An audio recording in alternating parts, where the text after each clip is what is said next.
Hello again, YouTube. Dozer here bringing you another Prism deck tech for Classic Constructed. Now, I'm sorry for all the people who have to play against this deck because, well, we're basically playing the long game here.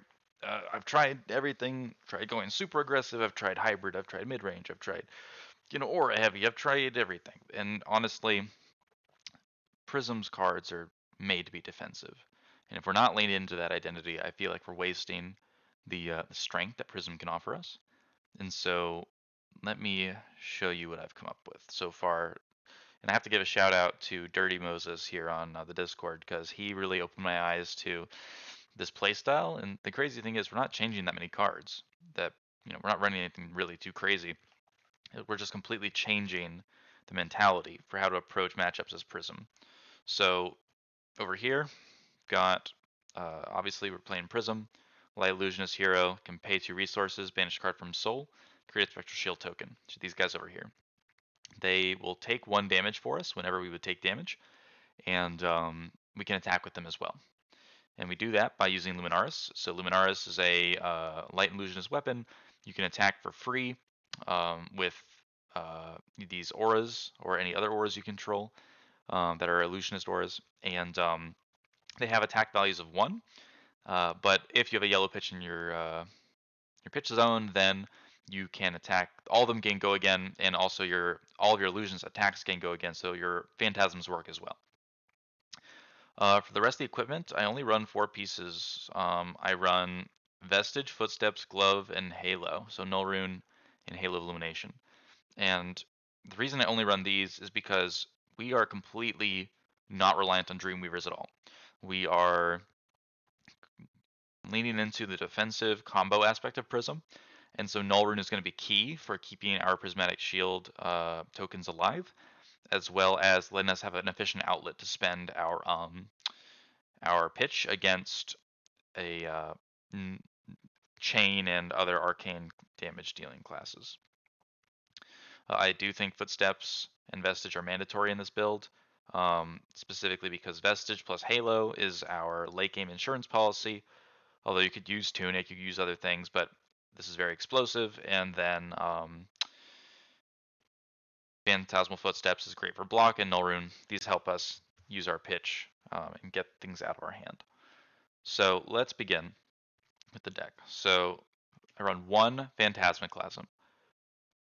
This is because Phantasmaclasm is not a light card. If it hits, it does not go to Soul.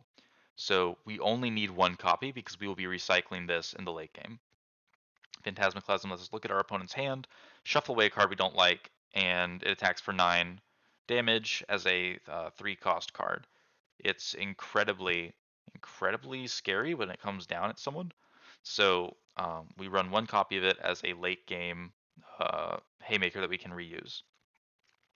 Additionally, we run 3 copies of Red Prismatic Shield.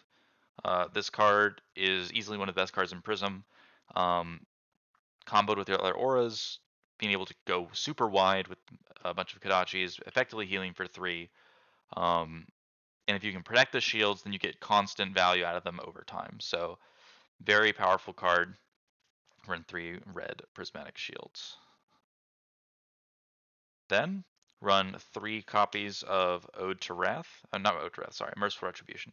So Merciful Retribution is the best aura in Prism. It guarantees you value because even if they attack it, it will do 1 arcane and go to Soul. So it's never bad to have. And combined with your Prismatic Shields to get multiple pops off, it can give you a lot of burn damage that they won't be able to really play around. So we run all the copies we can of Merciful Retribution.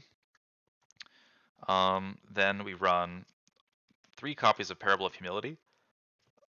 Again, this is a very underrated card in my opinion because it doesn't do anything, but with this defensive build, it's exactly what we want because if we can get it down, it's going to provide us constant value over time by reducing our opponent's damage, which is what we want. And if they attack it, they're also not attacking us, which is perfectly fine. We're not relying on this to win. We're not relying on this to stop our phantasms from being popped. We're simply using it for consistent value over time and to slow the game down. 3 copies of Parable of Humility.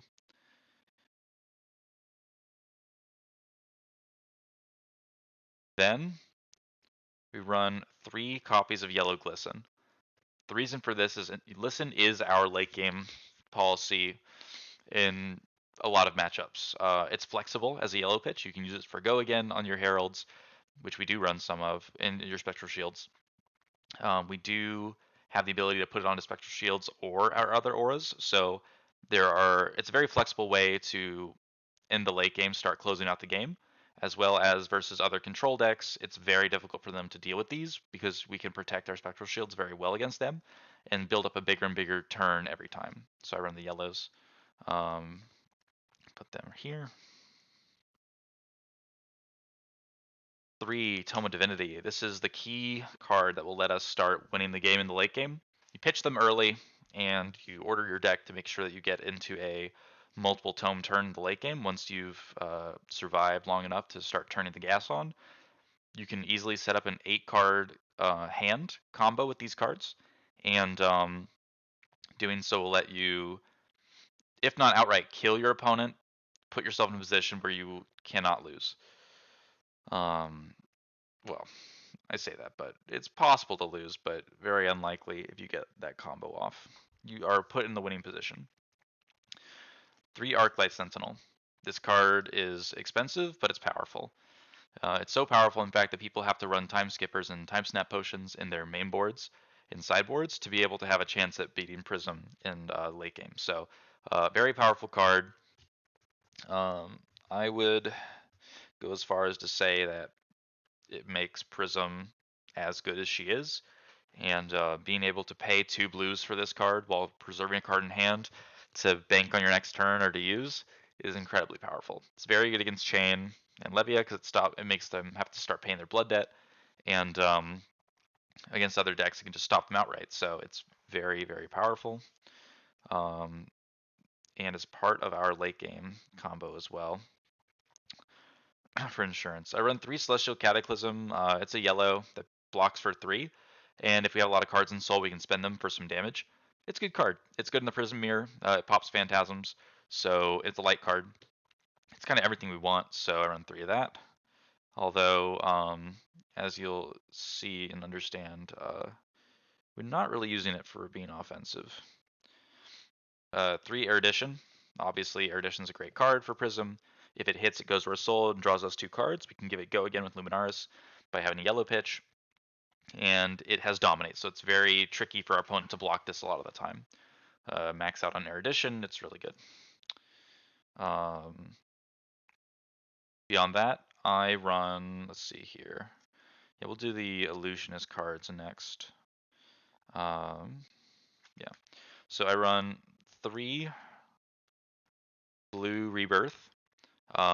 Rebirth lets us put a Phantasm card from our graveyard back on top of our deck. Most of the time, we're going to be looking to put Phantasmaclasm back on top of our deck for the grind game. But we could also easily put Erudition back on top or any other Herald that we want in that moment. Blue Rebirth is very good. We run Blue Protection at 3. It has the ability that when it hits, it creates a Spectral Shield token, which we love, and it blocks for 3. All the Heralds block for 3, and it pitches blue and attacks for 5. So very, very important card for not only pitch to combo with our Vestige, but also very important for our late game combo potential. Additionally, we run 3 blue Ravages. Ravages is the same theory as Protection. We don't get the 1 heal from it, from the Spectral Shield, but the fact that it does the 1 Arcane is very relevant because in our late game combo, we can use this to not only pitch and block for things, but we can also represent 8 damage with this card per copy on a turn. So it becomes very, very efficient as a blue. Then I run 3 blue Illuminate. Illuminate is a light card that has 2 attack, 3 block, and if it hits, it goes for a soul. And this card is incredible in the grind game because you can use it to block for 3. It's always good for that. You can use it to pitch for blue, which is always good for that. It's a light card, so it helps our Vestige, helps our Tome draw turns. And if we blocked with our hand and we only have 1 card left, you can attack with Illuminate, get something into Soul to either do a little bit of chip damage or, more importantly, to be able to have a resource outlet later when we want to get all of our stuff go again. So very, very good card for that. Then I run 3 Energy Potion. The reason I run 3 Energy Potion is that this deck aims to win the long game, and being able to bank resources for an important turn later is just incredible for that. And if we need to get out of our hand, we can always block with our footsteps and make a Spectral Shield with it, so it's never exactly dead in our hand. We can also use it for Null Rune, and if you do get a chance to play it, then it's very powerful. Then I run 3 red Sigil of Solace. Again, this deck is all about surviving into the late game to then turn the gas on and win after we have exhausted our opponent of their best options. Sigil of Solace lets us effectively block for 3 on our opponent's turn, but it's better than that because if they can't pressure us enough, then we get to heal back extra damage and effectively block future attacks. So Red Sigil of Solace is very good for that. It effectively does the same thing as Prismatic Shield in some turns, but costs 0 rather than 3. And then we're going to start getting into some of the really spicy inclusions here. So I run 3 red Whispers of the Oracle and 3 yellows. This card is incredible for Prism, especially when you're playing the defensive version, because not only does it block for 3, which is incredible on its own for this deck, but it lets you opt up to 4 cards, 4 or 3 depending on the color. And being able to choose what you're going to draw in a class that has on-demand card draw is incredible, because we can chain multiple draws on a turn with eruditions, with tomes. So being able to fix the top of our deck if we need to, or put away our auras if we can't block with them early game preemptively, is incredibly powerful. And again, it blocks for 3, so you're never sad to see it. I mean, you can always use it to block, and it's an action card, so you can block Command and Conquer with it. You can really stop Bolton from getting momentum with it, and yeah, it's been overperforming crazily in testing. So I run 6 Whispers of the Oracle. Then I run 3 copies of Remembrance. This card is really key for going into the late game, because we are perfectly happy to throw away every single card we see and block all game if we need to, because in the end game we can just Remembrance, put all of our blues back in our deck, put all of our actions back in the deck that we want to reuse, whether it's Rebirths, whether it's Phantasmaclasm, whether it's whatever.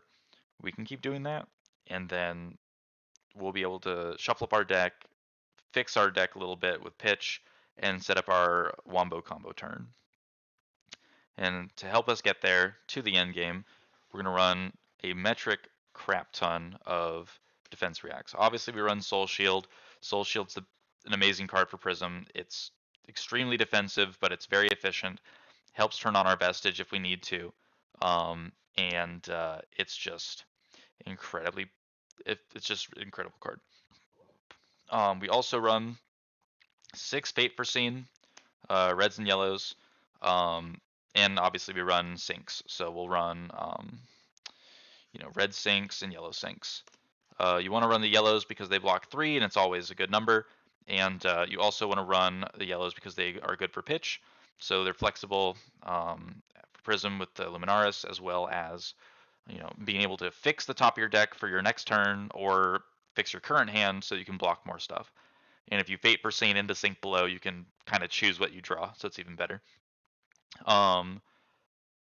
That's the main board.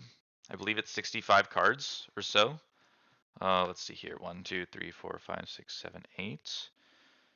So it's not quite exact, but it's pretty close. And so then we can start looking at the sideboard. So in the sideboard, I run 3 Raging Onslaught red. This card is extremely good in the Prism Mirror. It is a 7 attack, so it blocks Herald of Triumph. And a lot of people run yellows of this, but in my testing, I feel like the yellows are useless, because if you're playing against Prism and you have a 7 block in your hand, are you ever pitching it? You're not. I mean, I don't. I always hold it and use it to stop an important turn and just play the defensive game. Because again, in the Prism Mirror, the player that is able to outlast the opponent and get momentum with spectral shields poking is the one who tends to win in my experience. So I would rather just have the red, works on every herald, and is so much harder for them to deal with because we're never pitching it anyway. We're always blocking with it, so we're happy to have the reds. Then I run a number of other cards. So I run 2 yellow spectral shield, prismatic shield. This card is really useful in the mirror as well, or in other grindy matchups. Just being able to have more spectral shields in the end game is just really important. Although I wouldn't run 3 at the moment because I kind of need room for other stuff. Specifically, I run 2 Genesis in the side and 1 Ode to Wrath. Basically, these cards are important for various matchups, like Genesis against Bravo and Brute and things. If you can get the stick, it's a lot of value over time. Ode to Wrath is a combo piece. We only need 1 of it. We never want to play it early. We always want to just throw it into our deck. And I'll show you how that combo works now. So that's the whole deck. I believe it's 80 cards. You can correct me if I'm wrong, but I think I counted it right. And let me now show you what the deck is aiming to achieve here. Because this is pretty good.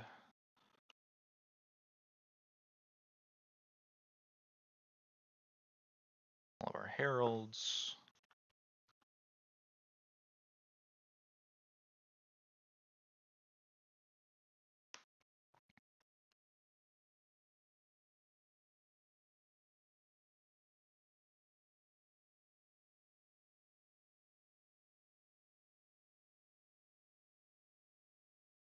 This is fine. Okay, so effectively, what we are aiming to do with this deck is to set up a number of different combos depending on what our matchup is. It's very easy to do this because of Remembrance. We can always put back the cards we need back into our deck. We're not worried about throwing things to their graveyard unless our opponents can completely banish our graveyard, which they cannot do.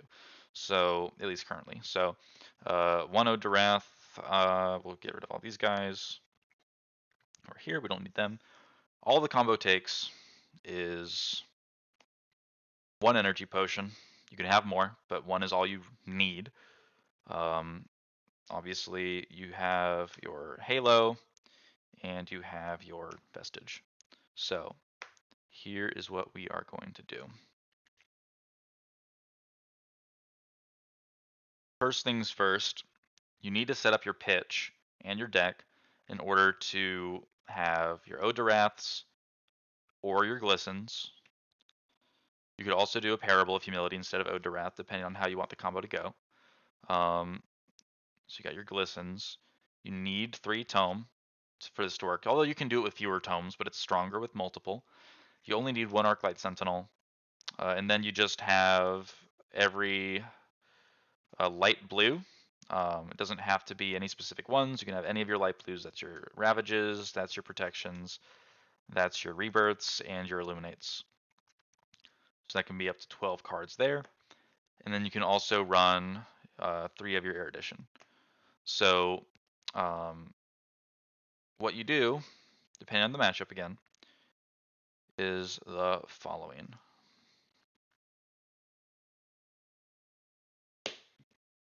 You have an Arsenal Tome. You have 4 cards in hand. 1, 2, 3, 4. Comes around to your turn. Crack the energy potion. Get 2 resources. Use your Halo.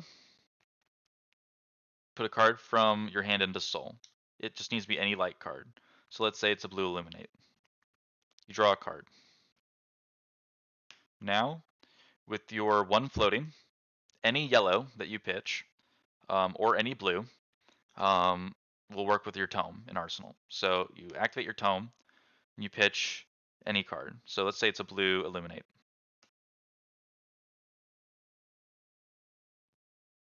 From there, all you have to do is draw your 3 cards.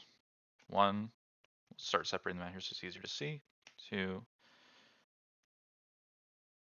3. Goes to graveyard. Your vestige is active.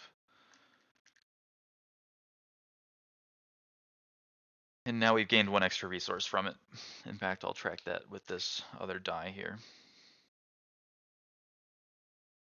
Then, as long as any of these 6 cards are a tome in a blue or a yellow, you can keep going. So, as long as any of these are a tome, and you can make sure that they're basically all blues or a yellow, you can activate a tome from any of those 6 cards, pitch in a yellow if you want. Doesn't have to be an erudition, but let's say it is. You spend your floating resource. Now I've gotten 2 from vestige. This goes to pitch, this goes to graveyard. You draw 3 more cards. 1, 2, 3.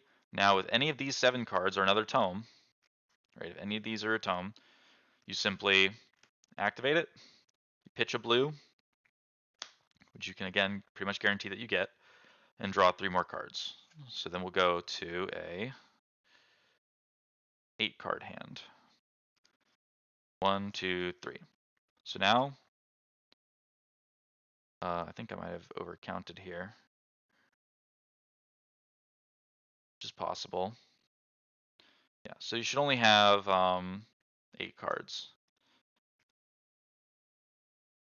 From there, as long as you have set up your pitch correctly, you have a lot of options. You have a yellow here in your pitch, so any heralds or illusionist cards you play have go again. And so from that 8 card hand, you can do a number of things. Let's say we have any light blues here. And also we got another resource because we played another tome. We can, with 3 blues, we'll be getting 12 resources. That's enough to play 6 heralds if we want. So we could play Protection, Ravages, Ravages, Erudition, Erudition.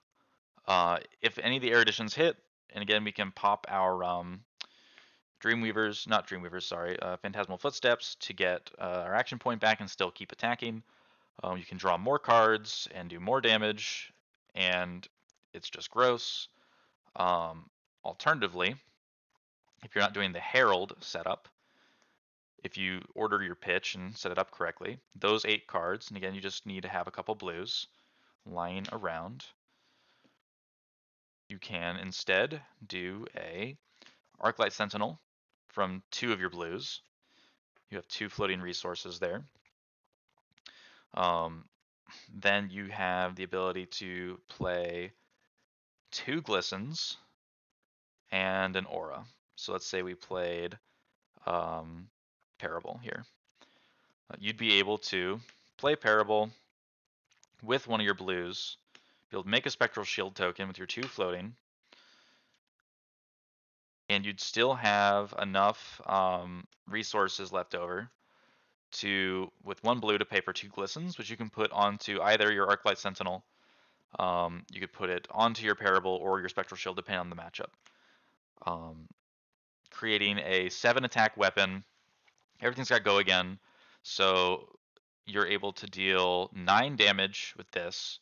If you had Ode to Wrath instead of Parable, you'd be able to do 3 more damage than that, so that would be 2, 4, and then 8, so that's 12 damage with an Arclight Sentinel backing it up, and that's just disgusting.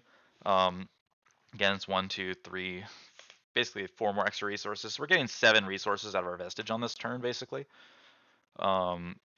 Alternatively, you can still do the Herald game plan. Like, let's say you only have Heralds, and you don't do any of the auras, you don't do any of the glistens, for whatever reason.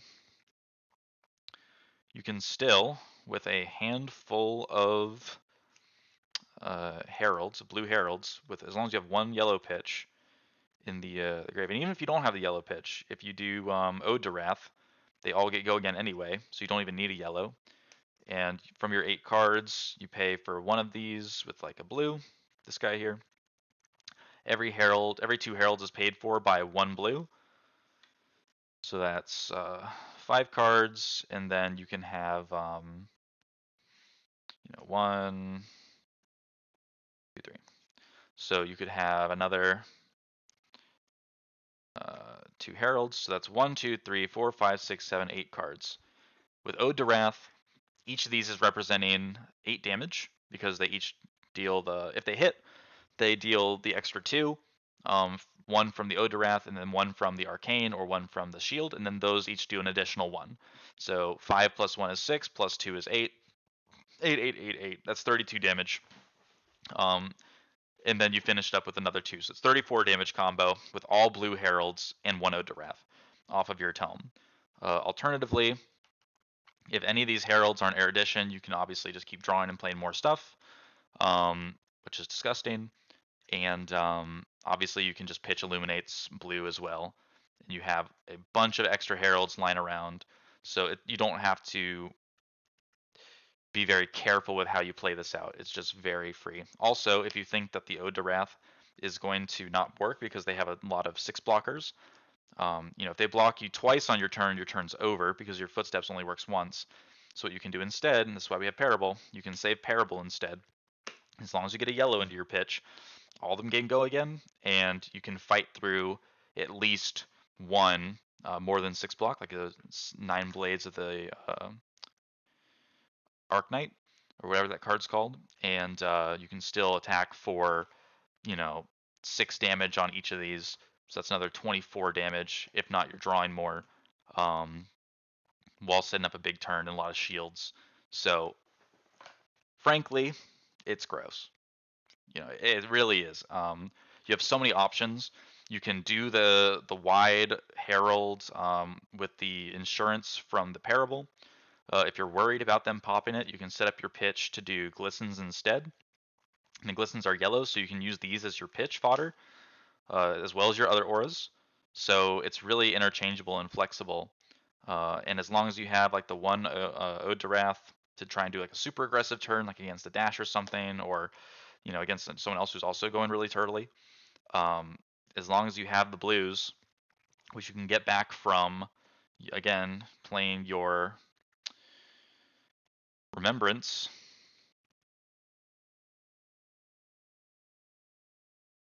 which is here. So if you get to use your Remembrance to get your cards back, as well as ordering them with your Whispers of the Oracle, which you can run 6 copies of, and you can even get Whispers back with Remembrance. So if you need to, you can totally just completely sculpt the perfect endgame and then overwhelm your opponent after you've survived. And if you're playing against the Shadow here, they're probably dying to Blood Debt. Anyway, that was the Turtle Prism deck tech. Hyper defensive, late game combo stall Prism. And hope you enjoyed it. Hope you get to test it out. I'm sorry for the people who have to play against this deck because it's very demoralizing to not be able to kill someone who just sits back and then comes and attacks you with, 5+ Heralds in a turn, or a giant Glisten. So double Glisten aura. So thanks for watching. As always, appreciate you guys giving me a watch. Be on the lookout for more decks in the future because I'm always making new ones. So who knows if I'll stick with this one, but it was fun to try out and fun to test out. So give it a shot, see how it performs, and let me know what you think. Thanks for watching. Take care. Goodbye.